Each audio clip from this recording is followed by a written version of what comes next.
What's happening, guys? Sam Adams here, and welcome to what appears to be the final episode of Caffeinate today for July the 24th of 2019. Of course, I am your host, and welcome to today's show. If you are brand new to the program, this is not going to be the standard episode of Caffeinate because it is, as I said, the last episode. Over the past few months, I've been giving a lot of thought as to how I wanted to continue to do the podcast because it has become such a huge part of my life. It's become a huge part of the content that I make. And of course, I want to give it the best chance to succeed. And so I've been trying to figure out how I want to do that. I wanted to wait until I moved into the new place, got settled in the new job, before I figured out what was next for Caffeinate and for the podcast and for my content overall, because I've been making videos and podcasts and streams for the better part of 10 years at this point. It's kind of insane to think about how long I have been paying attention to the industry, keeping up with the news, and trying to keep you guys up to date and informed while sharing my opinions. And it is without a doubt something that I enjoy on a daily basis. I adore what I do, and I'm not going to be stopping anytime soon. But Caffeinate, as you know it, is coming to a close. Today is going to be the final episode of the show we like to call Caffeinate. But instead, it is going to be taken and rebranded into something that is times and times, perhaps even 10 times better than what we have currently. And so, to those that are curious as to what is next for the show, I want to be the first to introduce you to the Jampack Report Daily Gaming News Show. This is essentially going to be Caffeinate, but better. It's going to be everything that I always wanted it to be and more. The Jampack Report is going to be a daily gaming news show hosted 5 days a week by yours truly, Samuel Adams, right here on twitch.tv/Samuel Adams if you did want to catch the show live. And then it is taken down and put up exactly where you find all of the other content that you already know and love from yours truly. If you are already subscribed on a podcast service to Caffeinate, you have nothing to worry about. The podcast art is going to be updated directly after today's show. If you are already subscribed on youtube.com/Samuel Adams Media, you have nothing to worry about. The Jampack Report is just going to be a brand new version of what we have come to know and love. And quite frankly, I'm very, very excited about what we have coming soon, because I wanted to rebrand, I wanted to redesign, but this name, this evolution, for me, means so much. And the name itself, I want to kind of riff on for a minute, because I thought about it long and hard. I laid it out, I kind of thought about how I wanted to encapsulate what I was doing, how I wanted to name and label what I was doing. And so whenever I was growing up, Jampack used to be a demo disc for the PlayStation 1 and the PlayStation 2. It was a series of demo discs that were associated with PlayStation Underground. And so essentially, whenever you would buy these for around $5, you got a bit of a taste for that season's video games. My favorite used to be the Winter of 2000, which had stuff like Crash Bandicoot and all kinds of cool games on it. But the overall gist of the disc itself was to give you a taste of everything happening in the gaming industry in that specific point in time.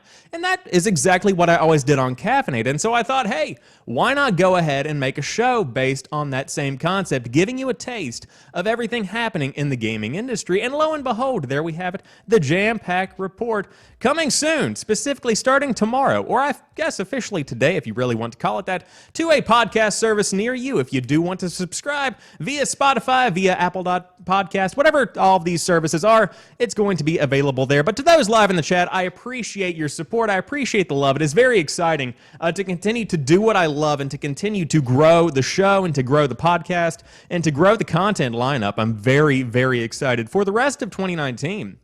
I have a brand new place. I have the best version of the setup that I've ever had, and I have the time and the desire and the passion to continue to grow and evolve this little project that I've been doing for basically 10 years at this point, which makes me feel incredibly old. But that's essentially what we've got going on. Again, we have a brand new layout, we have a brand new name, we have a brand new podcast, various lineup of graphics that I've been working on basically all night. Literally for the past 12 hours, this is what I've been doing. It has been quite fun, I must admit. I'm a big fan of it. But I appreciate the love and support. I cannot wait for the future of the show. But without further ado, what are we going to be talking about on today's episode of the Jampack Report? We are going to be talking about the fact that Nintendo will fix broken Joy-Cons for free. Microsoft is dropping Cortana from the Xbox One as part of another dashboard redesign. Corsair has purchased Origin PC, which is a pretty big get for them. Cyberpunk 2077 has no pre-order bonuses.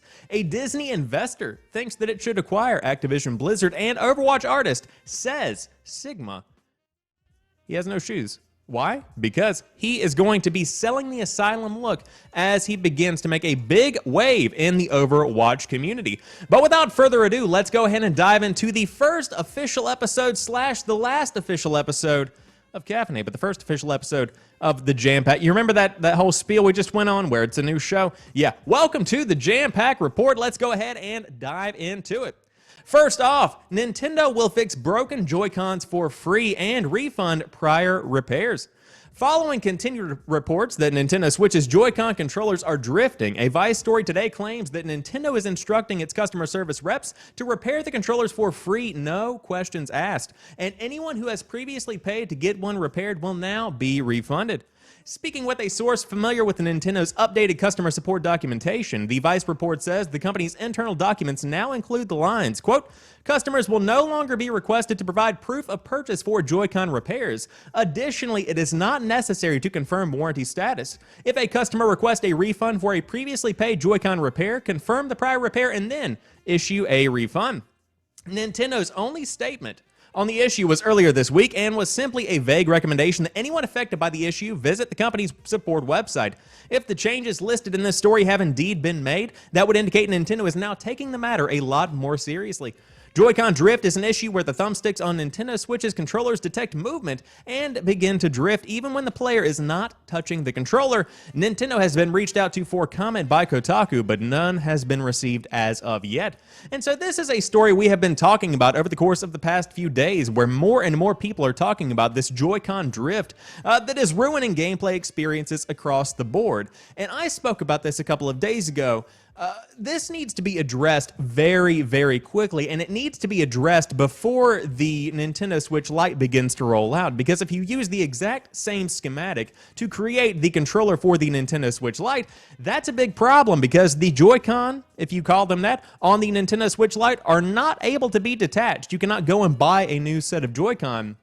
You have to use the ones that are built into the device itself, which is a much bigger headache if you do actually need to send it in for repair, as you would expect, because Nintendo is notoriously long-winded when it comes to the amount of time they take to fix something and ship it back. It's a big pain and it's a big hassle. I've gone through the process before with, I believe, a DS Lite and a Nintendo 3DS, but that's beside the point.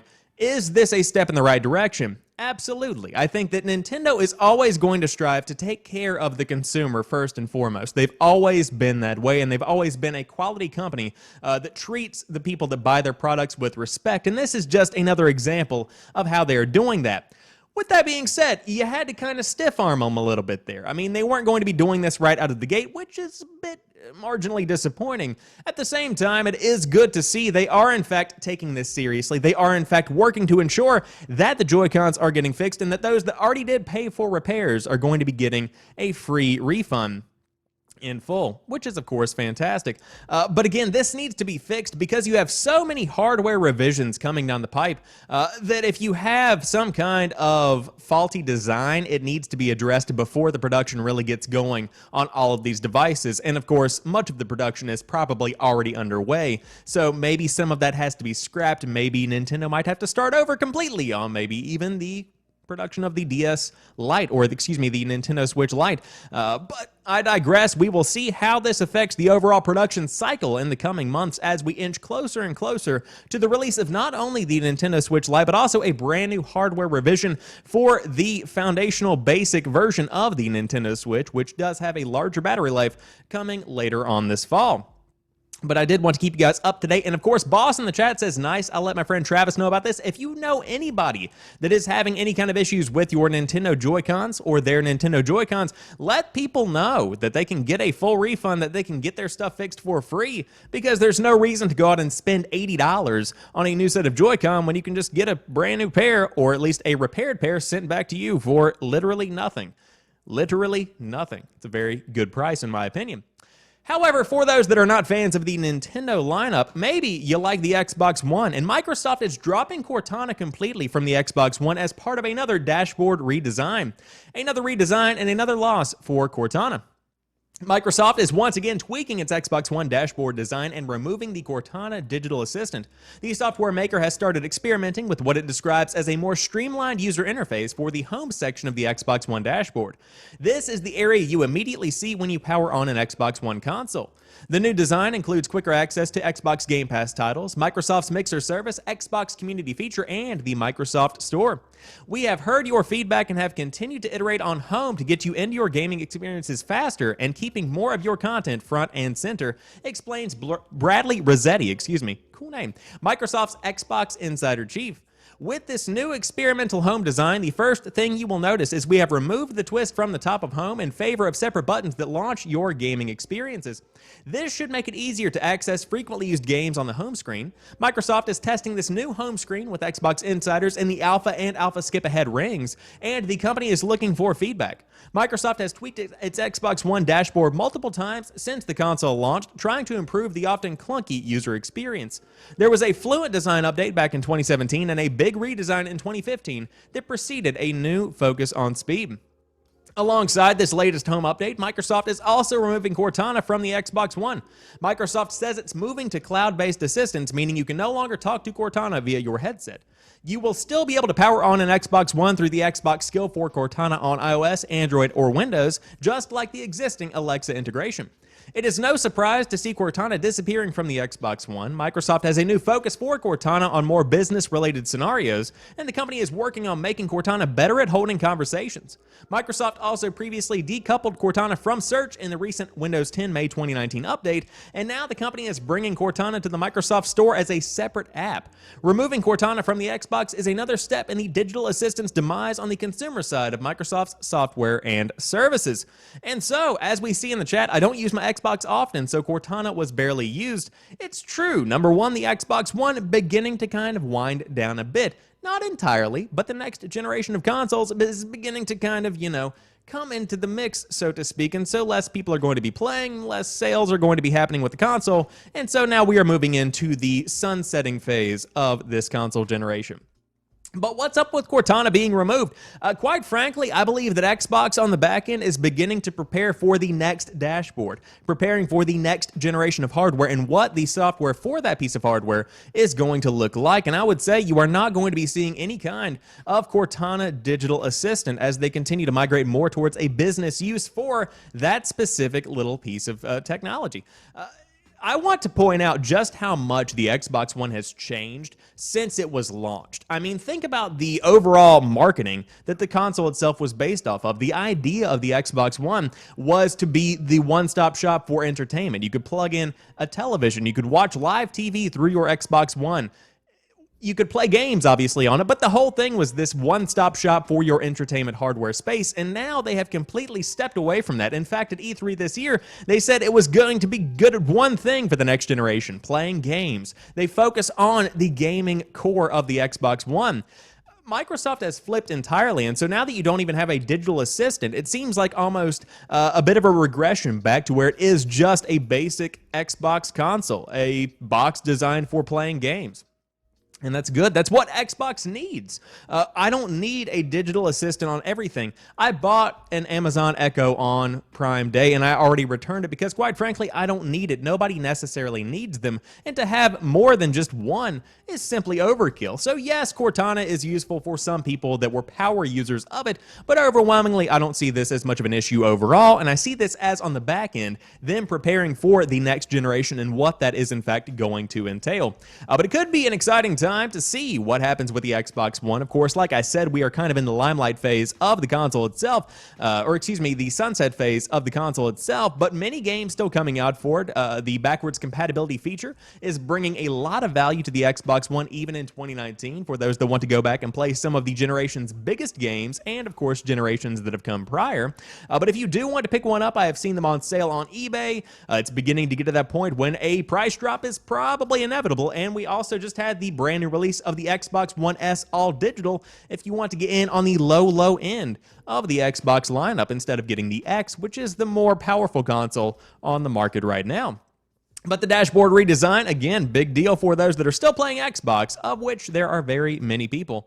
And so we will see how that works out. But if you are in the market for a PC, you might notice something a bit different. Corsair just made a major play in the PC gaming space by acquiring Origin PC. The Corsair One is not going anywhere. Corsair on Wednesday announced it has acquired Origin PC, a well-known builder of custom gaming and enthusiast systems. The buyout gives Corsair another avenue to move its components and peripherals, which range from computer memory and storage drives to gaming headphones and streaming gear. Origin PC will remain its own brand, but one thing that will change is Corsair will leverage the acquisition to preload its iQ software onto desktops and laptops sold by Origin PC. Integrating the Corsair iQ software ecosystem into Origin PC systems will offer gamers system-wide lighting synchronization and performance monitoring, while also announcing a range of Corsair Hydro X series custom cooling to be found in select Origin PC systems. Further cooperation and integration of Corsair and Origin products will be announced in the near future, according to Corsair. Origin PC was founded 10 years ago by former executives of Alienware, which itself had been acquired by Dell in 2006. In celebration of its 10-year anniversary, Origin PC this week showcased a sweet one-off gaming PC it built with a liquid-cooled PS4 Pro and Xbox One X integrated inside, along with a custom Nintendo Switch dock. It called the system the Big O. Corsair, meanwhile, has been in business for nearly 25 years. It started off selling memory products, but has since expanded to cover a wide spectrum of parts and peripherals. Around this time last year, Corsair acquired Elgato Gaming, which effectively expanded its reach even further into the streaming category. Incidentally, Corsair also builds and sells its own line of gaming desktops, including the Corsair One and Vengeance PC, both of which we consider, they say, a PC gamer to be among the best gaming PCs, and Corsair says it will continue to offer its own branded range of systems. Now, for those that don't know, Origin PC is huge in the PC gaming space. Whenever you're talking about buying something that's pre-built or custom built, essentially something you are not building yourself, Origin PC is always among the names that are thrown around, and that's because they make quality products for a relatively reasonable price considering what you're getting. But the main thing here that I want to talk about is the deal, the art of the deal, as the President of the United States might put it. Corsair is making some fantastic moves. Of course, last year we saw the acquisition of Elgato Gaming, which has been phenomenal for Corsair, and we have seen that collaboration grow Elgato by leaps and bounds. The funding that has been received from that collaboration has allowed incredible products to crop up. Of course, in the past few years, we have seen the Stream Deck, the Stream Deck Mini. We've seen 2 iterations of a green screen. We have seen brand new capture cards. We have seen Camlink and Camlink 4K come out. They are making some incredible peripherals for the streaming space, and they have almost a monopoly on the amount of technology and hardware that people use for streaming. I personally use their capture cards, I use their green screens, I use their Camlink. They make some quality products, and I've had many iterations of the Stream Deck. It was a good move. Origin PC's acquisition by Corsair, another big move. I mean, now you can literally build a bundle. Hypothetically, if this were to be the way that it worked, but maybe it won't. But you could literally, through Corsair, buy a brand new PC, tons of streaming gear, and on top of that, get some various Corsair products that you would expect them to make at this point. So overall, this is a fantastic business move, getting to be a bit shady, but hey, every company involved in this, whether it be Elgato, Corsair, or Origin PC, they all operate independently and just kind of collaborate with one another. Some money exchanges hands, but at the end of the day, there is still a lot of freedom. There is still a lot of independence, and it's not just one big monopoly over the space. And of course, they aren't the only computer company out there. They aren't the only peripheral creation for streaming company out there. There is plenty of other competition, so we don't have anything to be worried about quite yet. But if you do want to buy some cool stuff, now you can get an Origin PC, which is now owned by Corsair. And while you're at it, throw in a Stream Deck, pair of headphones maybe, maybe a brand new Camlink or a capture card, whatever you might need. They've pretty much got you covered for your content creation / gaming needs. But they don't have Cyberpunk 2077. No one has it right now, but you can pre-order it. And guess what? It doesn't matter what edition you pre-order. There are no pre-order bonuses. Quote, "We don't do that. Everyone gets the same game." Cyberpunk 2077 won't have any pre-order bonuses. A user over on Reddit asked the game's official Twitter account if there would be any incentives, and the developer's reply is rather refreshing. "We don't do that. Every person that buys the game gets exactly the same game in-game content, no matter if they buy it in pre-orders on release date or 2 years later. At this point, CD Projekt Red has a reputation for being consumer-friendly, and this kind of stance is only going to enhance that. With The Witcher 3, for example, standard retail copies of the game came with a number of extras, and post-launch, the title received a number of totally free content updates that included entirely new quests. Even the game's outstanding expansions were priced way lower than many expected. Of course, it is going to be noted that Cyberpunk 2077 does have an expensive collector's edition, but that also doesn't include any in-game bonuses as far as we are aware. So how do you feel about CD Projekt Red not including any kind of pre-order bonuses? Oh, thank God. It is so refreshing. It is like a breath of fresh air because pre-order bonuses are such a pain. And also, here's the deal with pre-order bonuses, okay? I'm just gonna lay into it, all right? Whenever I was younger, pre-order bonuses got me. I used to love getting some kind of in-game item, some kind of early access to some kind of cosmetic, whatever it might be. They used to really get me and reel me in with this kind of thing.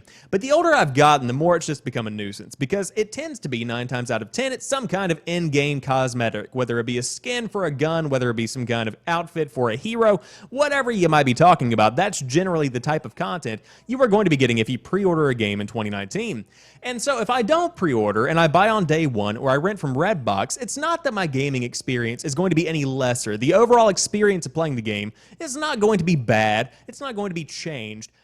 But there's this one little thing that's missing, and man, that's irritating. It's kind of like whenever you have one little dead pixel on your monitor. Why is it there? Can we make that go away? And unfortunately, in many situations, you simply cannot. That's just the nature of the beast, and that's how I feel about pre-order bonuses. It's just one little thing that's missing, and you could have just had this entire full, fleshed-out experience, but no. You had to take the unicorn skin and pop it out for a GameStop exclusive. And what's even worse is whenever there are multiple pre-order exclusives. So it depends. If you want to go pre-order the game at Best Buy, you get the Best Buy exclusive skin. But guess what? If you pre-order a GameStop, you get another exclusive skin.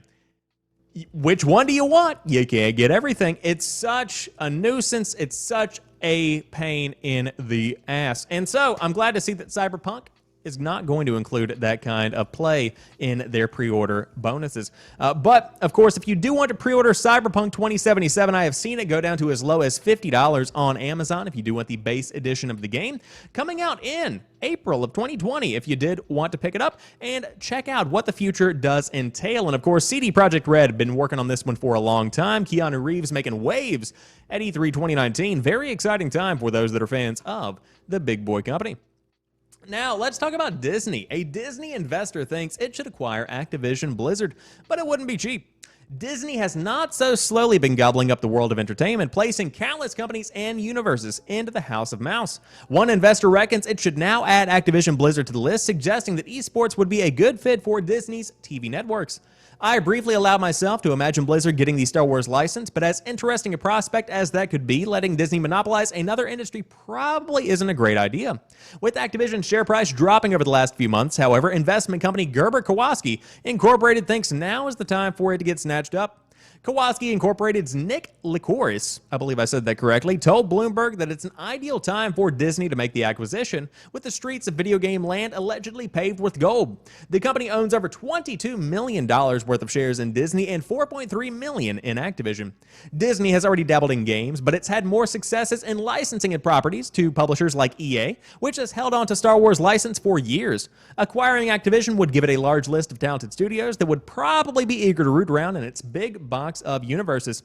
Activision is currently valued at around $37 billion, so it's still pretty steep. Lucasfilm only cost Disney $4 billion. That's only $4 billion, by the way. But would it be a good move? Would it be a profitable idea, a good idea for Disney to acquire Activision Blizzard? It's a lot to think about because there's a lot going on within Activision Blizzard. And of course, we have seen these acquisitions hurt companies before.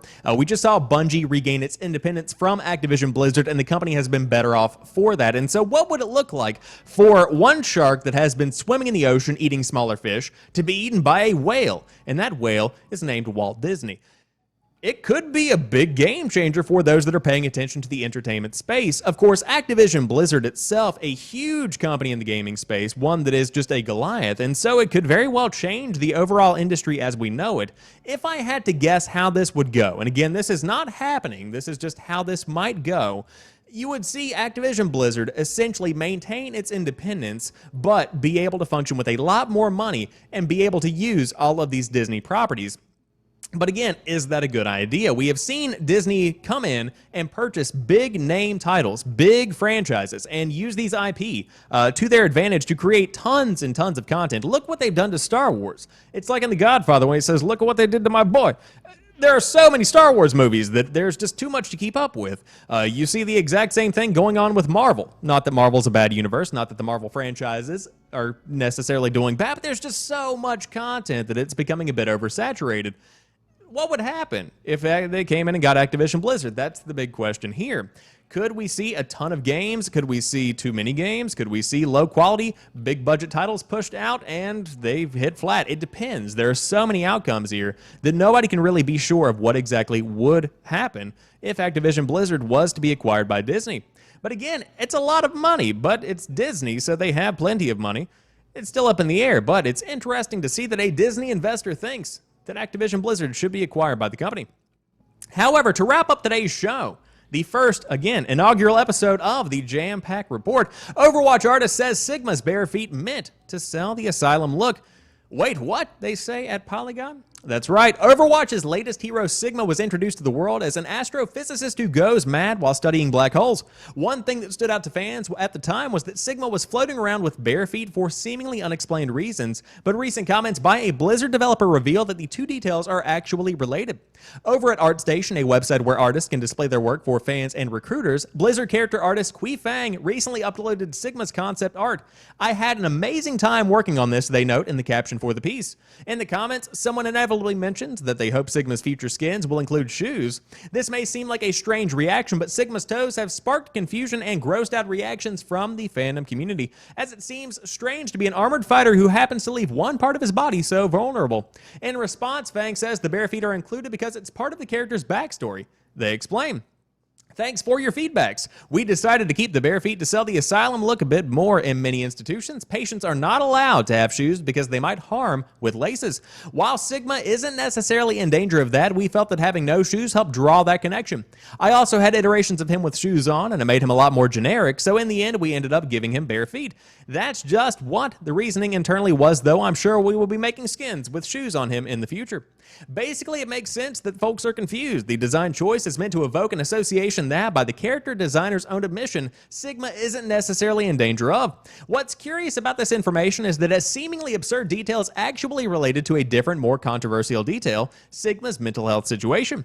After his reveal, some fans critique Blizzard for using poor mental health as a shorthand for villainy. Traditional madness tropes such as this one can help reinforce stigma around mental illness. They say at Polygon, I say nay. I think that this is just a mad scientist and that people are too sensitive in 2019. Oh no, did I say that? My bad, I'm sorry.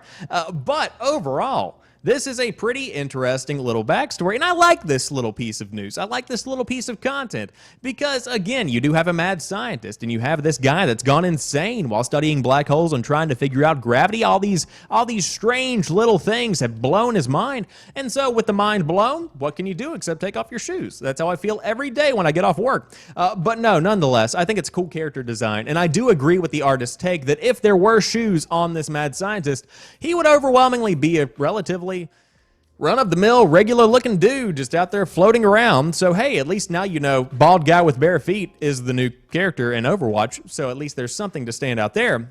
But again, the game itself in a really good place right now, I think. I don't play it on a regular basis, but I will say it seems like things are looking up for Overwatch. The Overwatch League doing very well, as I said on yesterday's episode of the show. But I'm excited to see what the future does hold and how the community continues to react to everything that happens within the world of Overwatch and in the overall gaming community, because you never do know what people are going to say it's always a crazy time out there in the world of video games. But that does wrap up the inaugural episode of the Jampack podcast and also the final episode of Caffeinate, depending on how you want to look at it.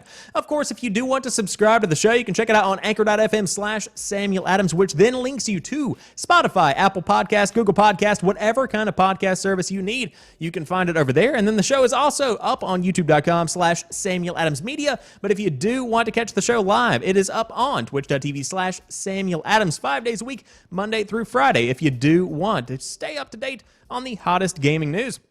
But until tomorrow, thank you guys so much for helping me celebrate the first episode of the Jampack Report. I will talk to you soon and enjoy the rest of your night. Peace.